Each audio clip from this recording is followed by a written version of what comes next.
I was almost concerned that you didn't get the notes.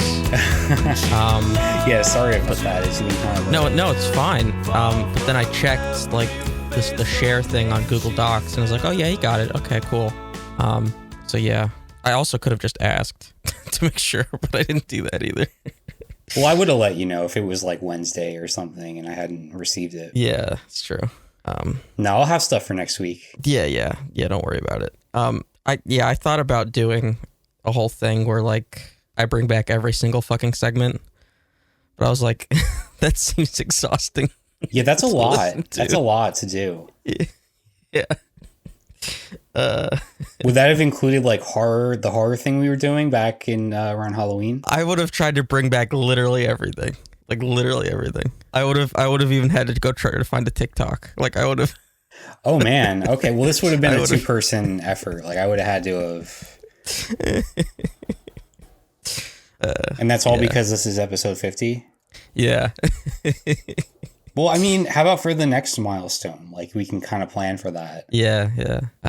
So that's like what 75 would I guess be the next. Or 69. Sure. You know, depending on how you want to do it. Yeah. But no, 75 seems pretty good. Yeah. 'Cause I already feel like I did a bunch of, some crowd favorite segments. Some crowd favorites. Yeah. How do you determine? Oh, everybody loves dead letters, Uh-huh. Everybody. It's not just for me. Well, maybe by the time we reach episode 75, there will be a new season of Sexy Beasts as well. Sure, yeah. I'm surprised they're not just cranking that shit out, to be honest.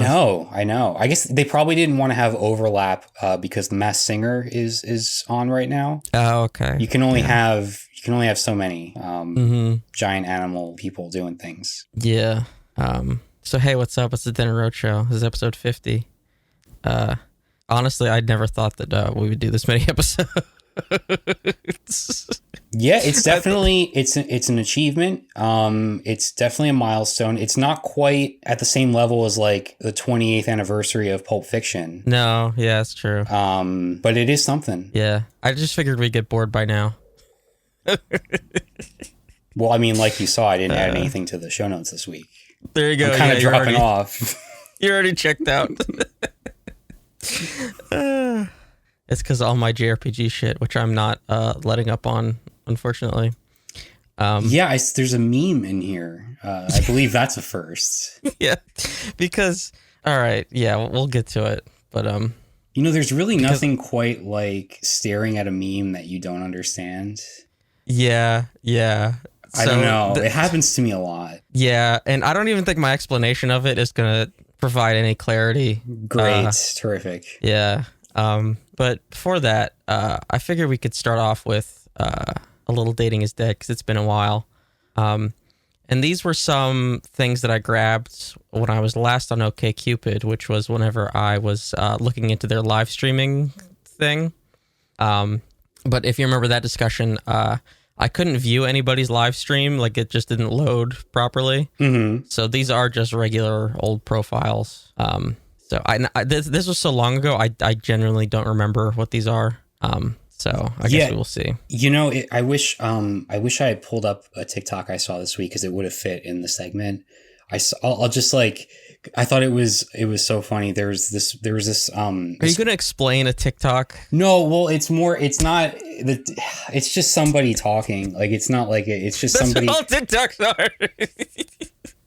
No, I basically just saw this girl who was like, ran into this guy on a dating app who was using Phoebe Bridgers to pick up women. How does nobody recognize Phoebe Bridgers? They all listen to Phoebe Bridgers. No, I'm saying like he was like pretending that Phoebe Bridgers is one of like his favorite artists or whatever, and he was like using that to sort of like attract women. He was like weaponizing Phoebe Bridgers, which does that work? I don't know the success rate because of it. We actually listen to Phoebe Bridgers. Wait, what? We actually listen to her. No, yeah, we do. No, and this person ended the TikTok is saying like, is there nothing sacred left in this world? Which we wouldn't need to pretend. We could use that. It's true. By the way, as we record this today, she released a new song. Oh, yeah? Yeah, it's a song for the upcoming show Conversations with Friends, which is the next Sally Rooney adaptation from the same crew that made Normal People. Boy, that's all a match made in heaven, huh? Yeah, well, she's also dating Paul Mescal, who was the star of Normal People. So it's all like, it's all there. It's all... Yeah.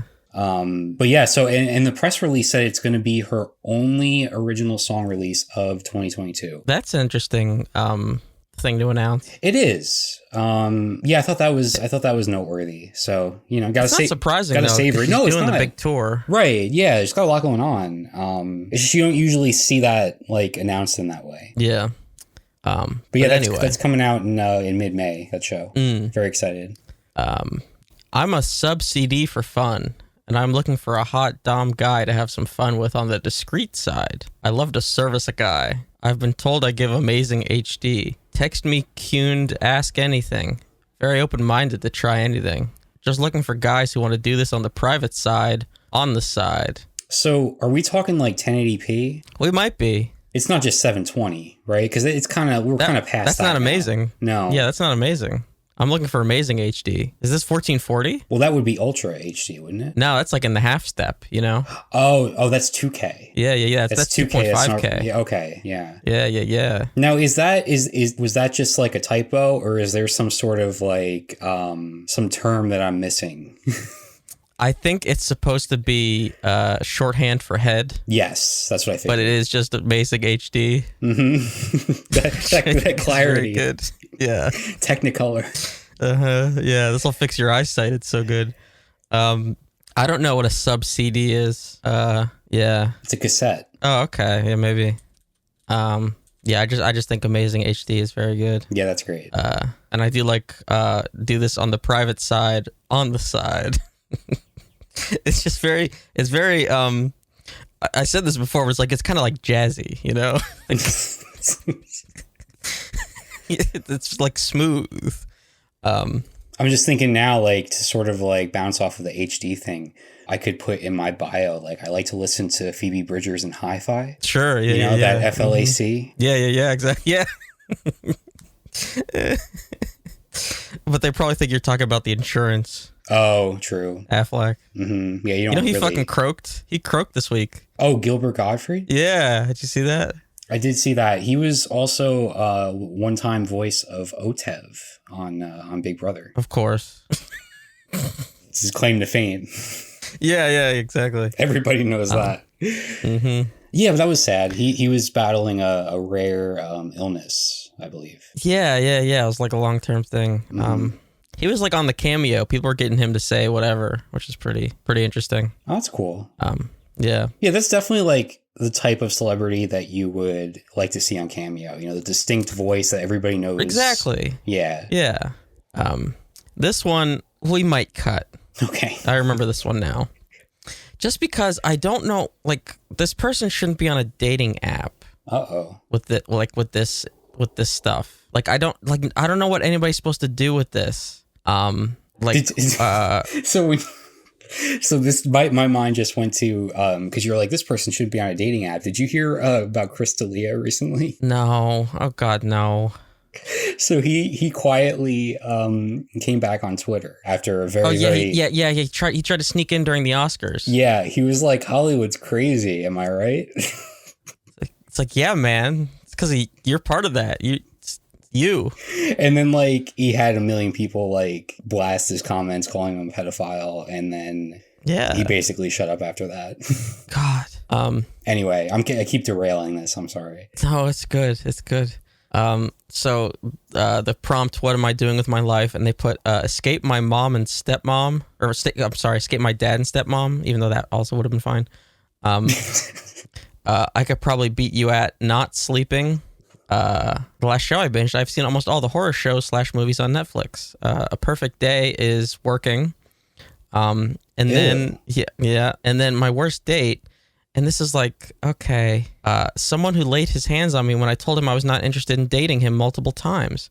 It's like, yeah, that definitely would be a worst date. that's horrible that happened to you. Mm-hmm. What is anybody supposed to do about that on a dating app though? Yeah. That's terrible. Nobody should ever go through that. But I don't know what anybody's supposed to, like, what is the reaction to that going to be? Also, is this how many people do you think would honestly answer their perfect day is working? I don't know. I mean, maybe somebody really likes their job a whole lot, like a whole lot. Yeah, as in they would rather be doing nothing else.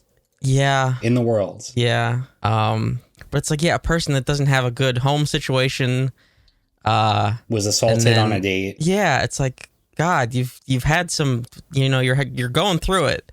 I don't think a dating app is gonna be a solution to what you're going through. Like, I'm sorry. Well, I mean, this person's laying it all out there, so at least anybody that matches with them is like aware of everything. I suppose. I don't know, man. I don't know. Maybe it's just me because I'm so fucking, privacy minded, and I don't tell people shit about me. Yeah. The overshare on a dating profile is a little tough. Yeah, because like I get that my worst date prompt is supposed to be something like you're supposed to tell like a funny story or whatever, like and this is the opposite of that. It's honest though. Like, it's honest. Yeah, I don't know. I just don't know what anybody's gonna do with that. Okay. Oh God. All right. I had 2 screenshots of this one because I accidentally clipped out the beginning part. So this is the same person. Oh, okay. Their self summary above the part that I just read. So does it get better from there, or? You tell me. Okay. My dog recently. This is okay. Oh no. This was their.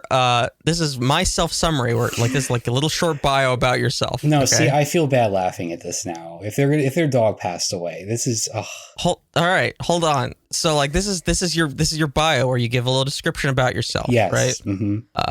My self summary. My dog recently was attacked by my other dog and had surgery done to remove his right eye. Oh, and this happened 2 days after my grandma passed away. Off to a great start. Off to a great 2022. Okay, so this is starting to feel all intentional. Like this is starting to seem like somebody's doing this on purpose to make like the bleakest, most depressing dating profile that you can imagine. But what is the goal? I don't know.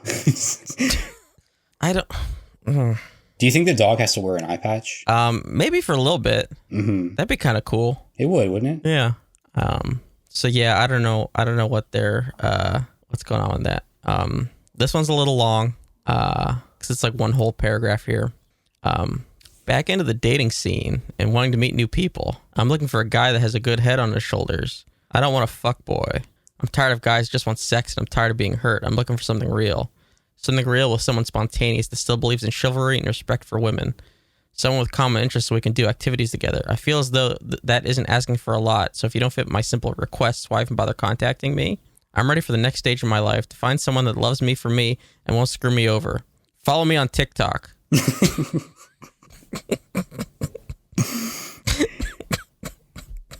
I mean, the TikTok thing's very funny, but everything leading up to that sounds like somebody who's incredibly jaded when it comes to dating, online dating, which is understandable, but man.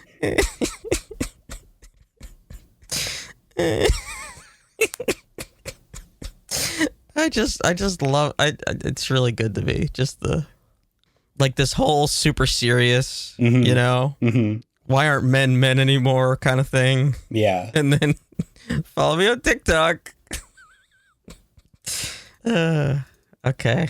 I got one more, and it's a short one. And this one is, I don't know who would do this, but let's go on tattoo dates. That's a commitment right there. That's a lot. That is a lot to ask. That's a lot. And it's plural. Yeah, multiple dates. Let's get multiple tattoos together. Someone you've just met. You do not know me. Let's get multiple tattoos. Matching tattoos. Let's get... You know what? This actually reminds me of... I did not plan this. This reminds me of something that I wanted to do something with, but I did not know what to do with it. Well, here we go. So I'm going to send you an image. And I just want your reaction to the image. Oh. Wow, there's a lot of parts to this. There are. Clearly. Wow. There's a lot of parts to Gumby's head as well. Oh, yes. A lot to take in here. It's not great podcasting because you kind of just have to sit with this image for a little while. But yeah, so we have, who is that in the driver's seat? That's Pokey from Gumby. That's Gumby's friend, Pokey, who's dressed up as, what's her face? Oh, okay. Jackie. Okay, I see what's happening Jackie here. Kennedy. Yeah. But then wait, so Snoopy's chilling in the background. Who is he supposed to be? So that's not Snoopy. That's Joe Cool. That is Snoopy's alter ego. Oh, is it the glasses that differentiates? Mm-hmm. The glasses and the sweater differentiate. So that's Joe Cool on the grassy knoll. Mm-hmm. It's very. It's quite graphic. I mean, we talk about missing an eye. Yeah.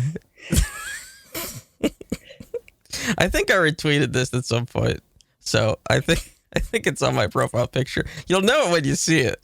Is that an arm? Is this the person's arm? Looks like it, right? Or no, it's their leg. I think it might be a leg. Yeah, it's like the lower leg. Yeah.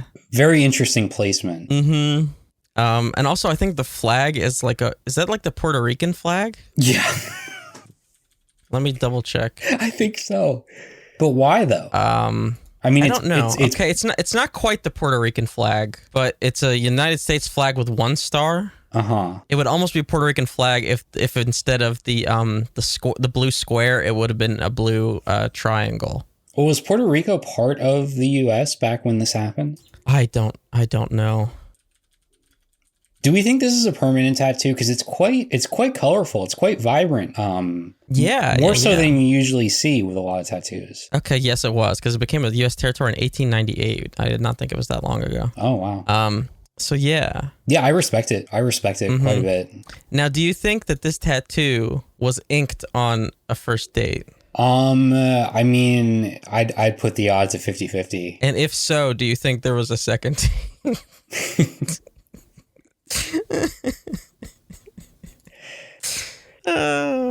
It's like, what do you plan on getting? Yeah, it's like, what is that? I don't. Oh my god. I think if that was your plan for dating and you're like going on a lot of dates with people, wouldn't you run out of space like pretty quickly? It depends on the size of the tattoos you're getting. I guess so. And also, is there any part of the body that's off limits on a first date tattoo? I guess that depends on the person. It's true. Does it depend on the vibe you have with the person? You know, like if you're really feeling it, that's when you go for the lower back tattoo. Well, it's a first date, so how do you really even know? I don't know. You'd have to figure that out on the way to the tattoo parlor, because once you're there, you're kind of committed. Do you go for something crazy to try to impress them? Maybe. Potentially. Like the scrotum tattoo. Oof. You know? Yeah. Like, hey, I'm really committed here. Well, the thing is to make the date not awkward, you would need to sort of coordinate. Because if your date is just getting like a small little like ankle tattoo and you're getting a full sleeve, like yours is going to take much, much longer. And then they're just kind of waiting around doing nothing, right? That's true. So there's a lot of coordination. I guess maybe you could be talking to them while they're getting the tattoo. So I guess that would be the thing. Mm-hmm. But then if you're like also getting like the full piece, then that's going to be like multiple visits. So you're like, well, hey, you got to come back with me. That's how you secure the next second date, couple dates. Yeah. Yeah, much higher stakes than just like a cup of coffee. Right, I don't see the appeal personally. It's a pressure cooker situation. Yeah. And then so like even if you don't get the matching tattoo thing or whatever, but it's like if it doesn't work out, you know, or like it gets real messy, then you still have this fucking tattoo that's linked to this person where shit didn't work out. Right. Got weird. I mean, talk about first dates. Like people have tons and tons of first dates and most of them don't work out. Right. So yeah, man. So yeah, I thought this was a crazy proposition. Yeah, and this entire conversation now, I'm just staring at Gumby Kennedy having his head blown off. I think you should link this if you can in the show notes. This image. Yeah. Okay, I will. Yeah, that's a good note. So yeah, that's Dating is Dead for this week. He looks so happy. It's like it's happened, but it hasn't hit him yet. Like, oh, it's hit him. And there's Pokey with the side eye, just like, fuck. Natalie Portman was so good in that movie. Yeah, she's a great Pokey, I gotta tell you. All right, I just got one quick dead letter here. So this will be real quick. So this was from Robert Gobb. And Bobby says he sends me a website, hardsexymilfs.com. Yeah, I've got that one bookmarked. Yeah, dude. I do, yeah. And no, it's not bookmarked. It's my homepage. Oh, okay. Yeah. Have you been on a tattoo date yet? No, I'm still working my way towards that. Yeah. Okay. Yeah. I just like these like randomly generated names that they come up with. This is Robert Gobb. Long time listener of the show. Been here for all 50 episodes. Yep. Yeah, he's been waiting in the wings. Yeah. It's like, all right, this is the time, and this is the time for hard, sexy MILFs. All right. Yeah, so that's just a little quick one I had. I mean, at least, you're getting the proper targeted ads. Apparently, yeah. Which, by the way, it reminds me, I almost forgot to bring this up. So I was targeted by an advertisement the other day, but IRL, not online. Okay. And I was kind of upset about it. So you know how I parked my car in the street, right?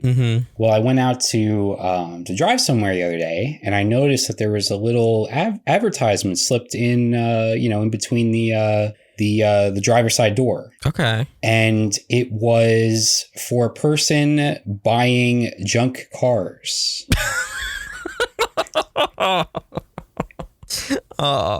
Yeah. I mean, I never looked at my car that way. I thought, it's not new or anything, but I feel like it holds up pretty well. Yeah. It's got some paint issues and one of the hubcaps is missing, but aside from that, like it's in pretty good shape. So I looked around at like some of the other cars that were parked on the street to see if they had the advertisements attached to theirs too, but I couldn't see any. Yeah. Damn. Yeah. I think it's time to go visit the Moogle. So let's get into that.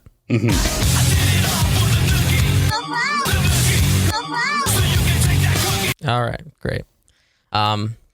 So I was gonna bring this up last week because I took my hand at making a little bit of a meme, and I shared it with the guild Discord. And I knew immediately that nobody was gonna get it. But I made it anyway. And I did tweet it, so if anybody's curious, they could go to my Twitter page, and that's cross-brand synergy right there is what that is. Oh, for sure. Yeah.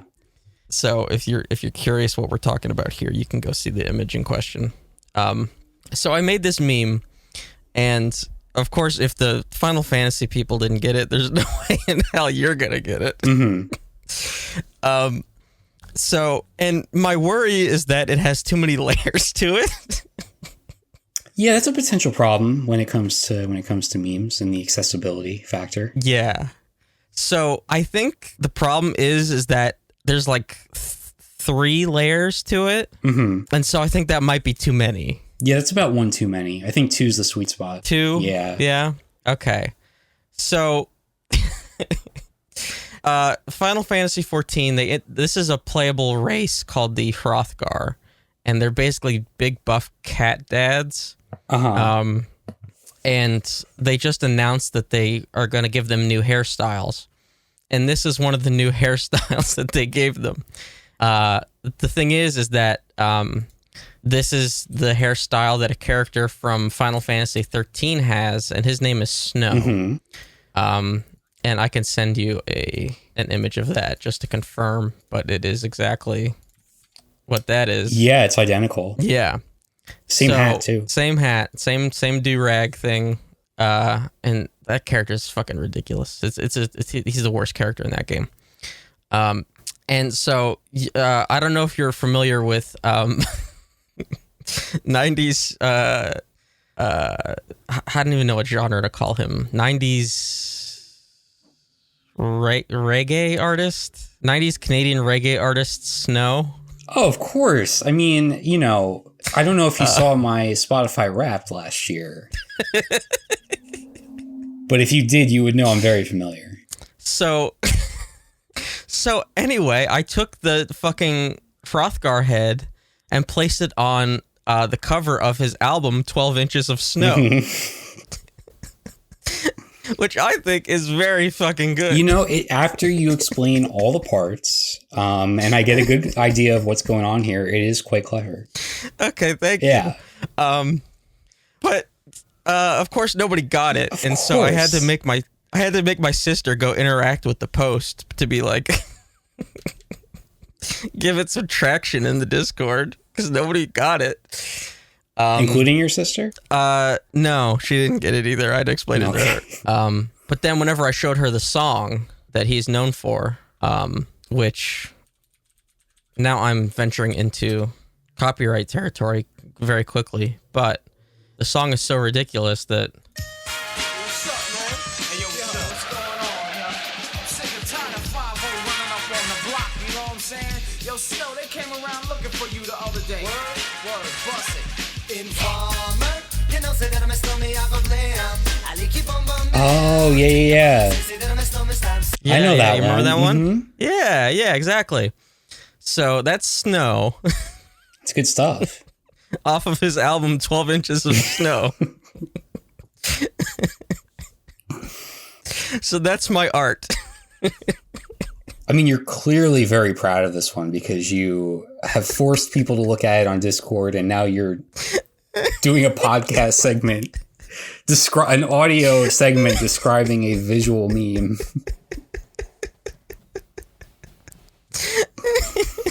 I guess you'll have to put this in the show notes too, so people can appreciate it. Yeah. But why would they make the hairstyle of the fucking character Snow from Final Fantasy 13? Well, it's probably just like it's a nod to that character, right? Yeah, but he sucks. Oh, okay. Like, look how ridiculous he looks. Yeah. His name's Snow. So yeah, I guess I went too deep. A little bit. Yeah. But in other Final Fantasy news, they got me again, these bastards. Just when I think I'm out, they pull me back in because the patch that we've been waiting for months, it's fucking good. Oh, well, that's good to hear because it's been pretty much nonstop complaining. Yeah, it's fucking good, and I'm upset that it's good because part of me likes being angry at them. That's just toxic. There's no need for that. This game's given you a lot of enjoyment over the years. I know. Well, it's not all sunshine and rainbows, but the patch is good. So we knew what was coming, but we just didn't necessarily think that everything was going to be good. Mm-hmm. So there's the new Alliance raid, and the fights are fun. The locations are interesting. The visuals are really good. Because the last series that we got in the last expansion was the Nier crossover Alliance raids, which were cool, only so far as it's like, oh, that was from Nier, but the fights themselves weren't very good. And since it was a crossover thing, the story was kind of nothing, like even for a Nier thing. And even though they were saying like, oh yeah, it's canon to Nier because Nier's all fucked up and weird and doesn't matter or make sense. It wasn't good. It wasn't interesting. And like, I think the third Nier raid was probably the best one, like fight wise. But even so, like there was still not this drive to even do it weekly. Even though some of the gear was good, but like once you got like the gear, you were just done with it, even though you were supposed to do it weekly. But this was like so fun. that I can see doing it week to week to week. Nice. And the new Extreme Trial was also really fun. And we cleared it the first night, which is something that we never do. But even so, it was still really challenging. I just think we've gotten a lot better, and we had a better group than we usually do for the first night of things. So that was really fun. And I also got the DPS. I didn't have to heal that shit, which was nice. So yeah, there's a lot to like. The PvP overhaul is pretty interesting. So they've completely changed PvP basically from the ground up. They've changed literally everybody's PvP skills and the way PvP works. And there's a brand new mode that is basically it's basically Overwatch. Okay. So it's 5-on-5, and it's not tug of war. I guess it's like push of war. So like you're pushing a payload to like try to get it to the enemy's side, like all the way into their base. And the matches are short. There's 5 minutes with a potential overtime where you have to get it further than the enemy did to win. So the matches are super short, and you can just hop right back in. And there's no role restrictions. You just can't have the same job on the same team. So it match makes that way. And they've completely changed everybody's PvP skills. And like everybody can heal themselves, so it's not dependent on healers. Like healers only have like a couple heals actually, and they're like on cooldown rather than just being able to spam heals. Because the problem with PvP was that healers were basically invincible because they could just keep healing themselves. PvP in the game was not good whatsoever. Yeah, I was going to ask why this overhaul came about, and I'm assuming it's for that reason. Yeah, PvP was really bad. And it was also like really large scale. So it was 72 player PvP. Oh, wow. It's like Battlefield. And it was just a clusterfuck, really. And it was still like objective based, but it was needlessly complicated. Like you had to capture objectives while also killing towers. And like, how can you, when it's 72 players, how can you as an individual player really feel like you're making that much of a difference, right? You don't. Yeah. You don't. It was a clusterfuck. And the only real reason to do it was if you like truly deluded yourself into thinking that it was good, which the only reason you would think that was because it was the only thing available. Or you did it for the XP. It gave a ton of XP, and that was only because they wanted people to do it, because nobody did it. And even so, people still didn't do it. Like I never touched PvP unless my sister dragged me into it. Because it was not good. It was really hard to target people because there were so many of them. It just was not fun whatsoever. It was really, to me, just a waste of time. So matches took forever. Do you see yourself playing this new version like long term? I do, yeah. Mostly because they've introduced new reward systems. So there is it's functionally battle pass. Like it looks like a battle pass, like you get rewards for playing a certain number of matches, and you get rewards every like big chunk of matches played. Like it's a battle pass, right? But you don't have to pay anything for it. It's just the progression system, So, and it's going to be seasonal, so there are specific seasonal rewards. But for these seasons, it's going to be every patch cycle. So we know specifically the dates of the patches. So we know when we can get the rewards. And there are also there's the old PvP currency, which you can still get. And then there's this new currency that'll get the new rewards. And they've tried to make PvP enticing before by making really cool looking gear cosmetics only obtainable with PvP. But even so, like it was only enough to entice a handful of people to do it just to get the gear. And everybody's like, oh, that looks cool, but it's locked behind PvP, so I'm not going to do it. Like that's how bad PvP was. It was like people would just not go near it. So yeah, this is a really nice change. And it's totally different. Like just the way that it's now the small scale 5-on-5. My biggest problem with it is that it's solo queue only. Oh. Yeah. So originally we thought that was only for the ranked mode, because there's also now a new ranking system, and it's like your typical bronze to platinum, whatever ranking, or crystal. I don't know what the hell they did. But like a standard kind of ranking thing. But no, it's also for the quick play too, which I think is really dumb. Yeah, that's so strange because you have like these smaller teams now, right? You said it's 5v5. And you have like people that you play with regularly, like your guild members and raid members. So like you would think that you should be able to party up with them. Yeah, you can't play with friends, which I think is really, really dumb. So strange. Yeah.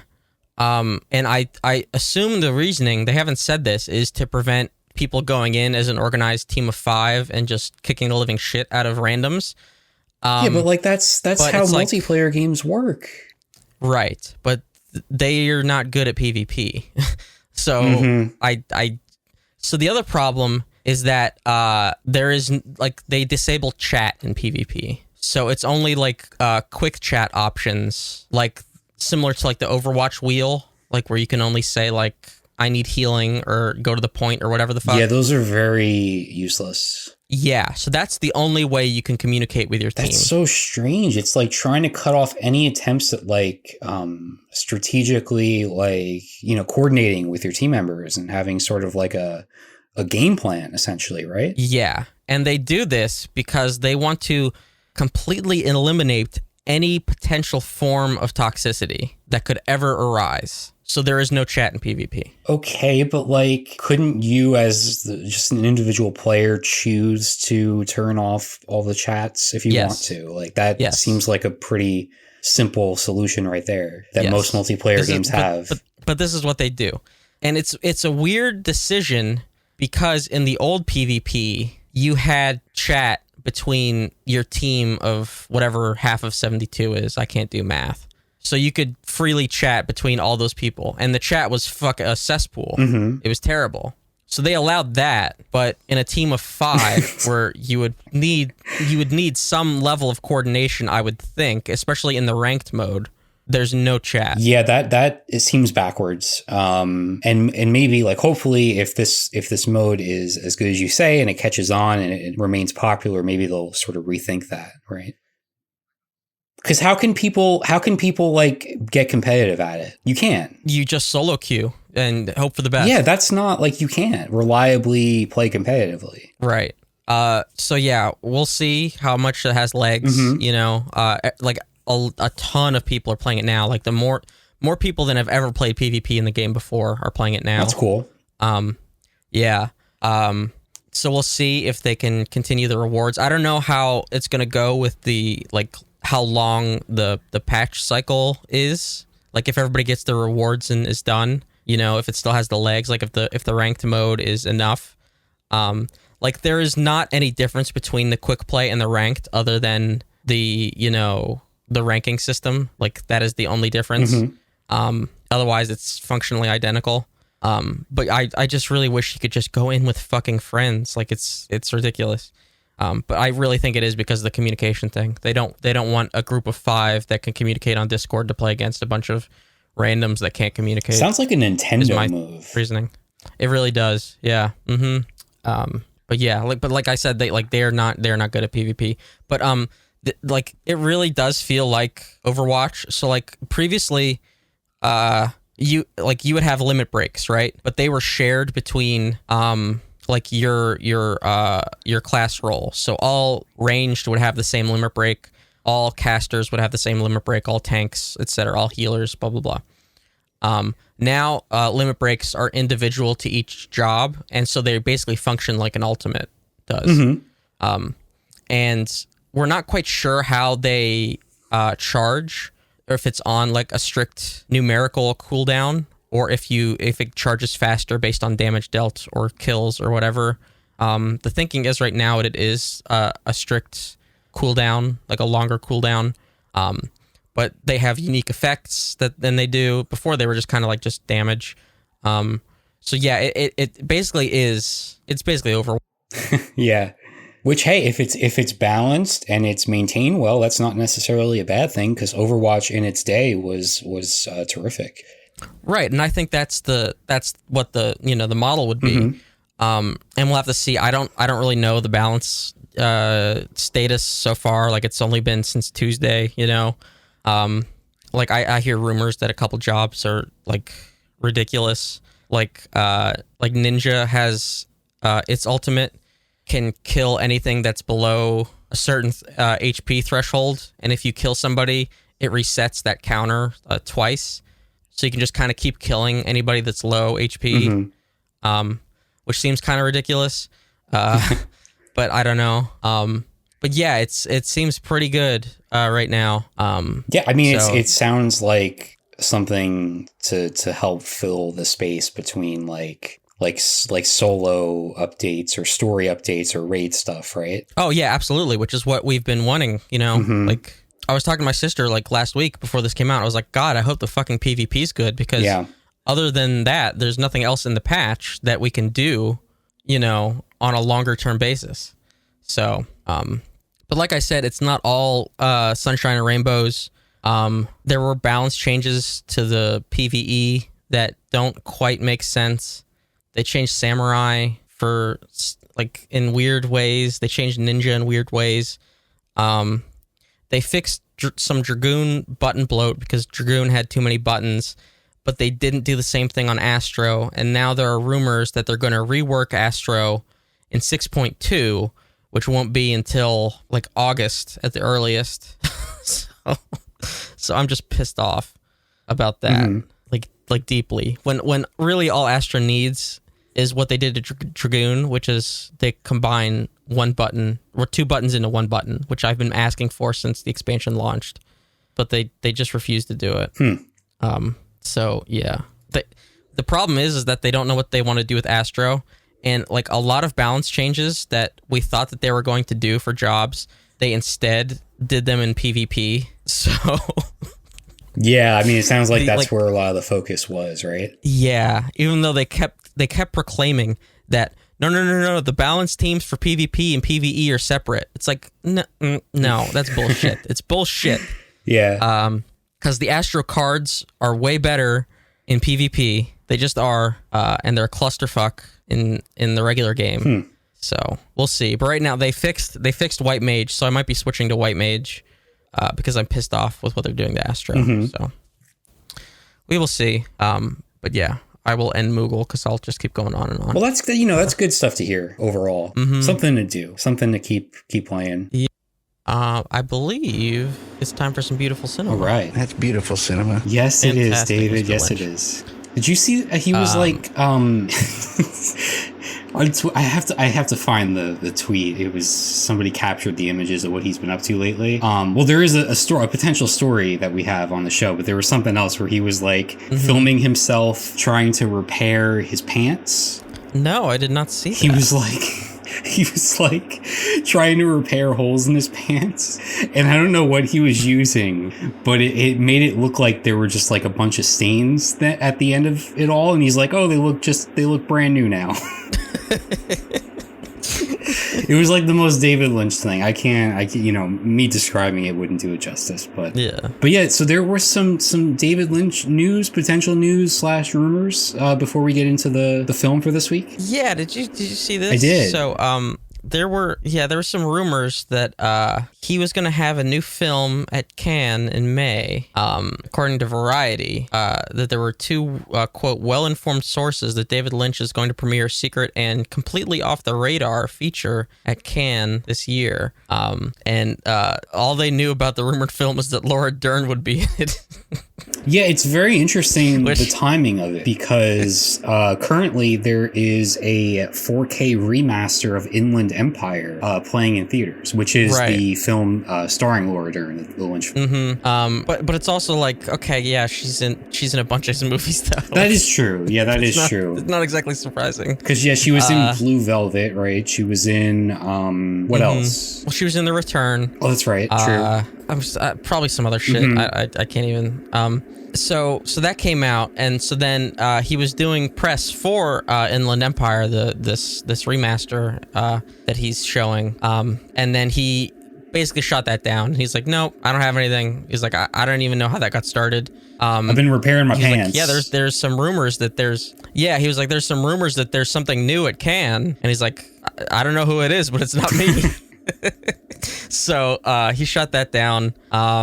and people think he's like playing games or something. But he doesn't do that with his movies. Like, right. And is that, if he's got something, he'll tell you. yeah, about is it. that a thing that happens at Cannes? There's like a secret movie that's held back from the initial like lineup and is shown like without any like build up or anybody knowing about it. I have no idea. Because the initial list for Cannes came out this week, and there's no Lynch film on there. Right. Well, yeah, there's supposed to be this secret. Let me pull it up because I have no new film coming out. It's unfortunate it got built up that people thought, oh, that'd be nice, but there is something new, but it's not mine. I don't know whose it is. They say there's something new at Cannes, and they don't say whose it is. And some people thought it was my film, but it's not. So we'll wait and see whose it is.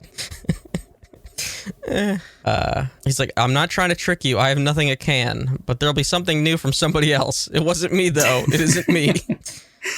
So, like, the last thing that he came out with officially was the monkey short film, right, on Netflix? Yes. And before that was he apparently the has some kind of other Netflix something that is in the works that nobody knows anything about. It might be a show, it might be a short, it might be a movie. Nobody knows anything about that. I don't think Netflix does. And he's not talking either. about that. No. I can't remember any Netflix film premiering at Cannes. I could be wrong about that, but I think they stay away from this. So this is a Vanity Fair piece, and this says other titles believed to be part of the Thursday's Cannes lineup. Announcements include new films from David Cronenberg and George Miller. As for what Lynch is working on next, he told EW that he's spending his days on painting and sculpture. Yeah, sounds about right. So, so I don't think he's playing any games or anything. He doesn't do that. He likes to tell you he's got a new movie. Yeah, because he wants people to see it. Yeah, I wouldn't understand that strategy anyway. Like, I don't, No, this is the guy that camped outside to campaign for Laura Dern's Oscars considerations. So exactly. Yeah. He wants to tell you about shit. But anyway. Yeah, so we do have a different movie to talk about here. We do. We're covering The Souvenir this week. I figure if we keep doing this beautiful cinema segment, I'd like for it to be tied to some sort of like current movie or event or something, something topical, right? Which in this case, we are like a month or two late, but The Souvenir Part 2 came out recently. So for me, this was my first time revisiting The Souvenir. I don't think you had seen it at all, right? No, not before this week, no. Great. So, this is Joanna Hogg's film from 2019. Somewhat autobiographical. The lead role is the character Julie, played by Honor Swinton Byrne, daughter of the Tinder swindler herself, Tilda Swinton, who's in this film as well and plays Julie's mother. And then her co-star is Tom Burke, who plays the older man who Julie gets into a relationship with. And so she's a film student. So she is planning to make her first feature movie, and she is taking classes and sort of learning the craft, and like finding her voice essentially as a filmmaker. Meanwhile, she does develop this relationship with Anthony, and Anthony has some secrets and some things that he's I'll say like thinly veiled secrets, at least from the viewer's perspective. But he's got some stuff going on, and it's pretty serious, and that causes some issues in both of their lives. I'm curious, what did you think of this movie? Because this is definitely one of my favorites from the past 2 years. I just don't think it was for me. Okay. Oh no, we're doing a two-parter. Shoot. We're doing 2 weeks of this. I just don't think. Yeah, I just don't think it was my kind of thing. Okay. All right. Fair. The beginning part, it was pretty hard to follow for me. Okay. Is that like because they're very British, and is that just like a language thing? Or I think that was part of it. Like I couldn't quite follow their conversations. I couldn't understand anything that the dude was ever saying. Really? Like I had to infer everything. Mostly because he was like this mumbly, mealy-mouthed guy. Well, he speaks. So like I just had to kind of he speaks very like I'd almost say like pretentiously, right? Like he's sort of like playing the part of this person who is in like a certain class that speaks in a certain way and like has this air about them that's borderline pretentious. Yeah, I suppose. I just like I couldn't, it was hard to understand like where he came from. Like scenes were I don't know, like I didn't understand why he was suddenly living there. Like I was like, oh, did his wife kick him out or something? I thought I heard something about a wife or no, I don't think there was something, a wife. and then all of a sudden he's living there. Yeah, well, he asked her to stay there at her place because well, he used some sort of excuse, like some work related excuse, but you know, as we learn later, it has to do with his money problems. Right. Yeah, I thought he was like his wife kicked him out or something. No, I don't believe he was married. And so then he's there. Okay. Well, that's what I got. I picked up something like that. So that's what I was going with. Mm-hmm. I didn't even understand why he was at that party, like where they met. Mm-hmm. And I couldn't tell if he was faking his whole job thing or not. I assumed he was. Mm-hmm. Like his whole secret agent bullshit. Yeah. Yeah, he claimed he worked for the government's like foreign department or whatever. Yeah. Which I was like, okay. Like, so then I assumed it was bullshit whenever he was talking to her parents and like couldn't really talk talk politics at all. Right. Yeah. And I was like, okay, this seems like it's bullshit. And then also like it becomes very clear that he was using drugs, but then whenever the guy from the IT club like yeah. starts kind of hinting at drugs. Like I couldn't follow that conversation either. Oh, he wasn't hinting. He's like, how did you end up with a habitual heroin user? Yeah, see, like I kind of missed that. Like I don't know. I found it hard to follow the conversations. I don't know. I guess it's just me then. Like, well, it's the way he was like kind of like, I don't think it's entirely you doing this whole Britishy hinting thing. Yeah, so they do speak in a very strange way sometimes. Like both Anthony's character and then also like his sort of like friend circle, as thin as that is, but the few people that we do meet, they have a certain way of going about their conversations where it's like they almost speak in like riddles or sort of like avoid the true meaning of what they're trying to say, almost to sound like more intelligent, rather than just being like forward. So there definitely is something to that. And I think it's intentional, but there is that conversation with his friend where he's like trying to figure out how Julie and Anthony met each other. And he basically just flat out says like, how did you seem like a very straight-laced person end up with a habitual heroin user? And she's like, I don't know what you're talking about, because she's for a large part is I don't know if I'd call it denial, or if she's like blinded by her love for him or what it is. But there's a lot of like red flags that the audience it's very obvious for the audience, but that Julie sort of like chooses to ignore or sort of deny, right? Mm-hmm. And I guess this was also a big part of it, like the larger point and theme of the movie. But like, I just didn't understand why she was with him. Mm-hmm. Like I didn't see what she was getting out of any of this at all, because he was just like a bum. Well, I guess you're supposed to see him sort of as like a bit charismatic, a bit charming, right? I didn't. Which if you can't understand a word he's saying, that's going to be difficult. Yeah, I saw him as this weird guy that like constantly walked around in that stupid looking duster and pretended to be a secret agent and listened to very, very intense opera music early in the morning. Yeah. And then that's even before all the rampant drug use. Yes. Like, so before all that, I was like, why is she with this guy? And then he's a heroin addict. Mm-hmm.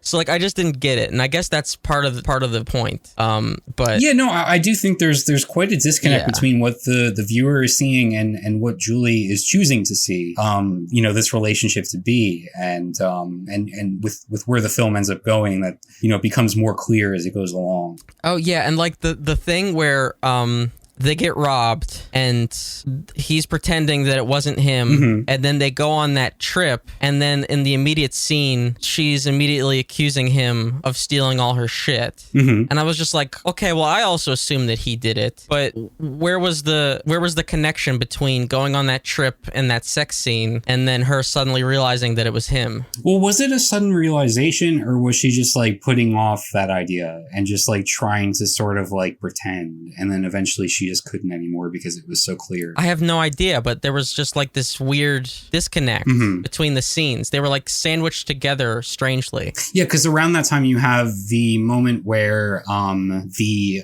hotel worker, the employee's like standing there waiting for a tip, and he's like looks to her to pay it because again he has no money. Yeah. And then she breaks down, right? So I think that's probably the moment right there. Because it's just this recurring thing over and over again, borrowing money, all the pieces, like you can only avoid them for so long before you have to like sort of confront what's actually happening there. Right. Yeah. I struggled.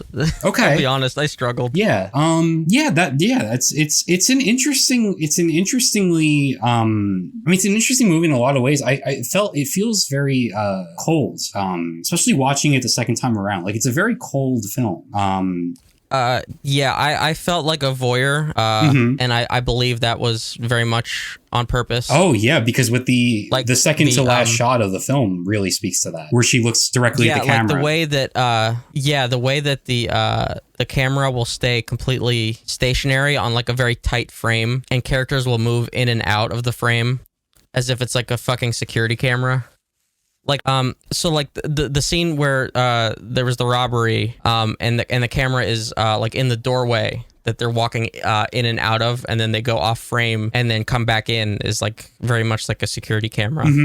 Joanna Hogg's one of her early films, it might have even been her first one, called Unrelated, from like the mid 2000s. I just remember there being a very, very long take of characters like moving about this like cabin, and the camera is just stationed where you can see like the dining room and the kitchen behind it, and just like there's just like this still shot for so long where the characters are moving all over and talking, and it does feel very like voyeuristic, like you were saying. So that's very much like a her style of filmmaking. Yeah, it's something she's been doing for a long time, and I think it works too, because like that second to last shot in the movie, and I feel like this is a movie that has like two final shots, right? Because it has like the one where she looks directly at the camera, and that's like a final shot. You could easily cut to black there. But then there's another one where they're at the sort of like warehouse where they're shooting their movie, and the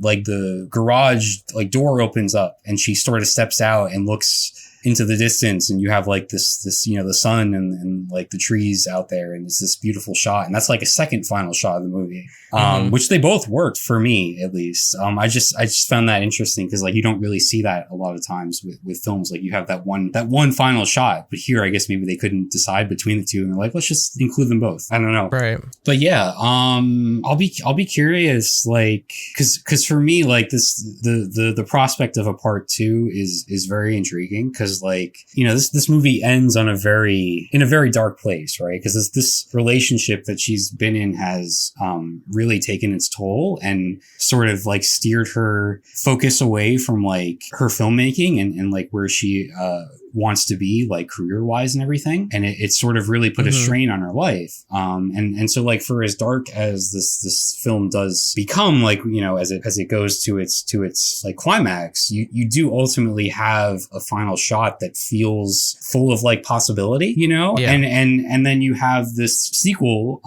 which I guess we'll watch next week. I guess I'll force you to watch next week, I don't know.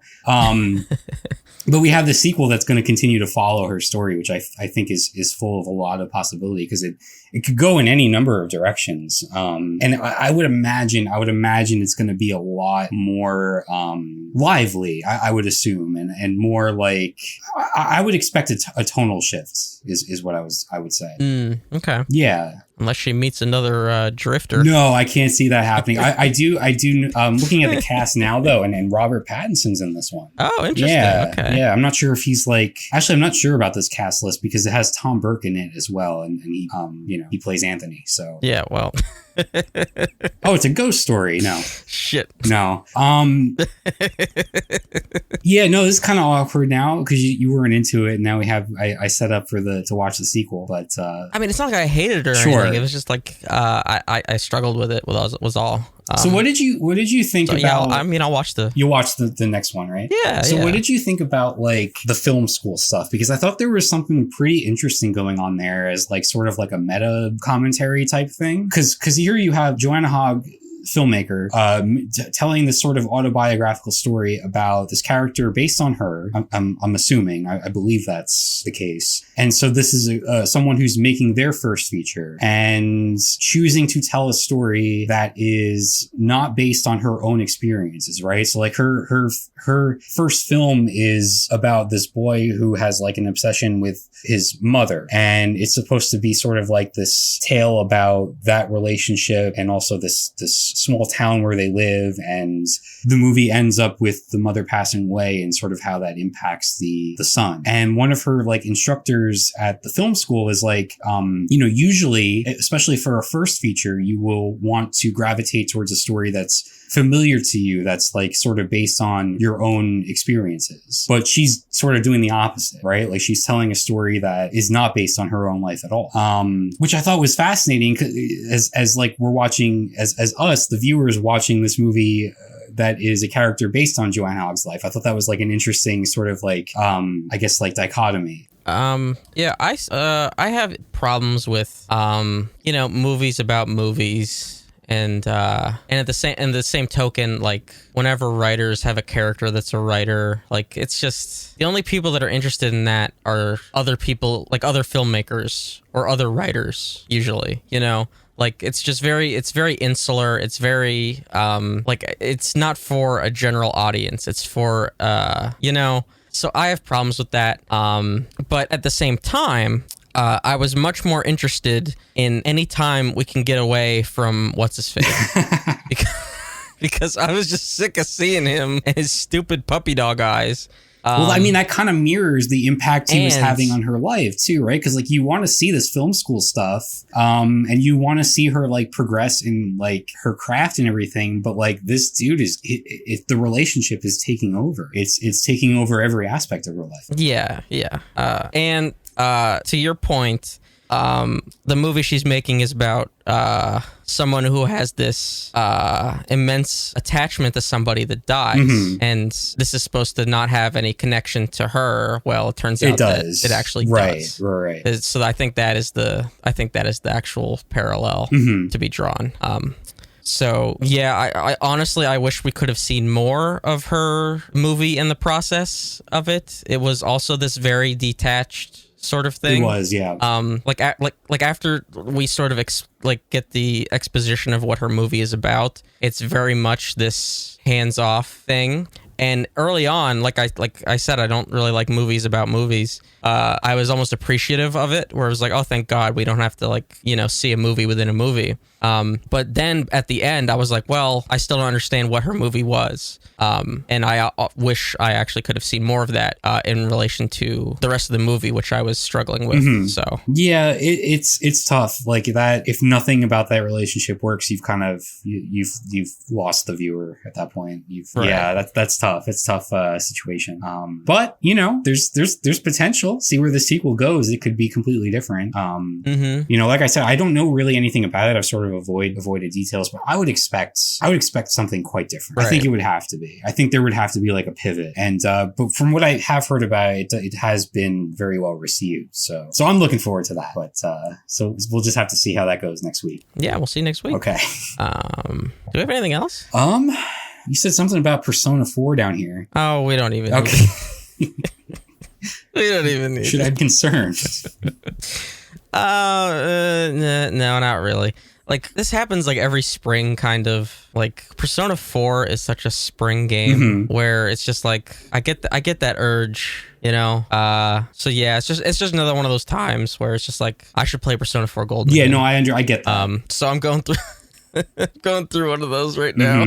So I'm just like, nah, I can't. And it's fine because I don't have the time anyway. So sure, yeah, that's an undertaking. We're good. It's all good.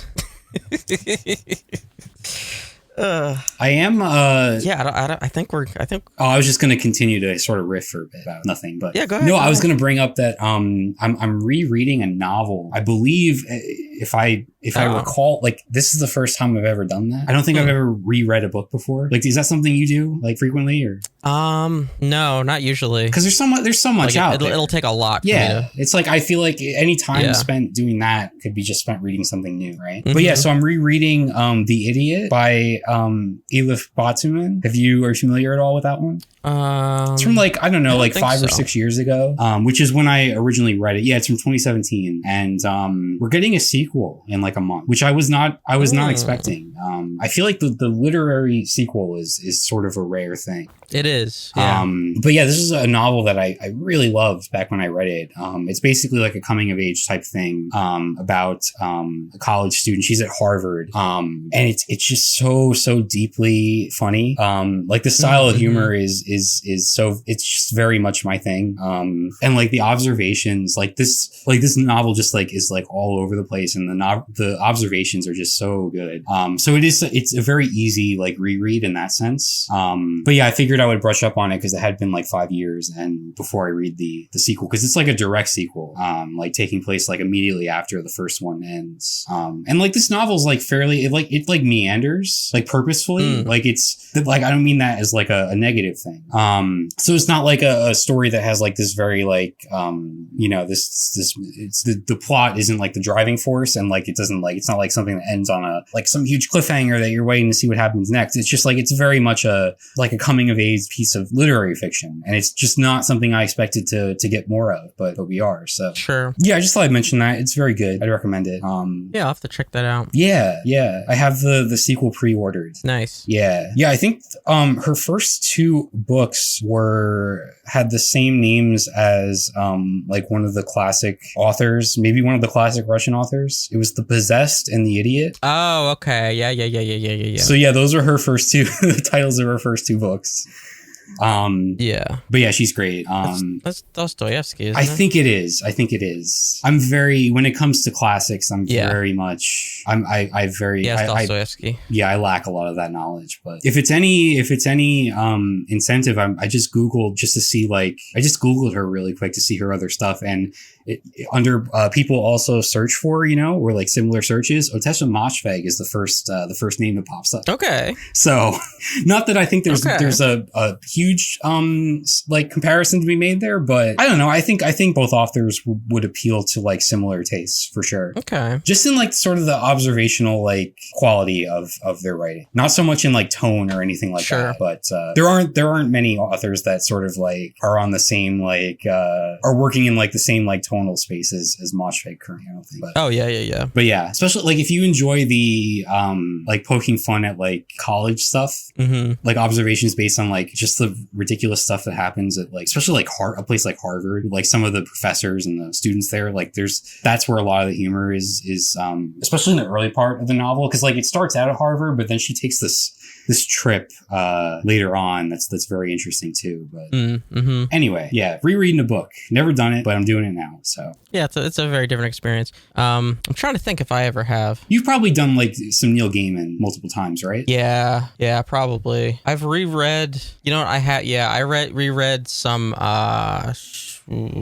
like Shadow and Claw, but that was only because I had to skim through it for that fucking college course, because we had to like read a sci-fi novel a week, and it was not happening. Oh my god. Like I had to skim through that shit, but I really liked the book. So then like 5 years later, I wanted to actually read it. Oh, that's cool. So yeah, I did that. Yeah, I can't think of anything else and then aside from like super classic like Shakespeare shit, but that's not like book, that's, Yeah, like I've reread comics. Sure. But I feel like that's quite different. In fact, most of that was just to be able to remember what was happening, because I used to read comics like monthly. Right. Which is an absurd thing to do. I don't recommend it. Especially if you're doing like a bunch of them at once and you're trying to keep up with them as they come out. Stuff becomes like nonsensical. But yeah. I think we did a 50th episode. I think so. Look at that. And we kept the recording under 2 hours. Wow. That's some efficiency. Wow. So yeah, thank you so much for watching or listening. We really do appreciate it. We'll be back next week with 51. I genuinely didn't think that this would be like one of the most long running projects that I that I would have ever undertaken. It's also my longest running podcast project that I've done. But yeah, here we are, still kicking. Yeah. Just a couple notes here. So I'm in the process of writing a follow-up to that Crypto is Dumb and Bad blog I wrote, which was now a couple years ago, which is frightening to think about. Oh, you were ahead of the curve there. So be on the lookout for that. I was, yeah. So keep an eye out from that. You had that take before it was trendy. Yeah, and like the stance I try to take on that is like from the perspective of just an average person attempting to use this shit. And so that was how I approached the first one, and that is how I'm going to sort of approach the second one, and a lot of the developments and bullshit that we have taken place. And some of that we have addressed in the No Fucking Thanks segment and some other sort of things, particularly because it was fucking tax season and crypto taxes are now a thing. And that was a whole clusterfuck. So yeah, I'll have that out sometime soon.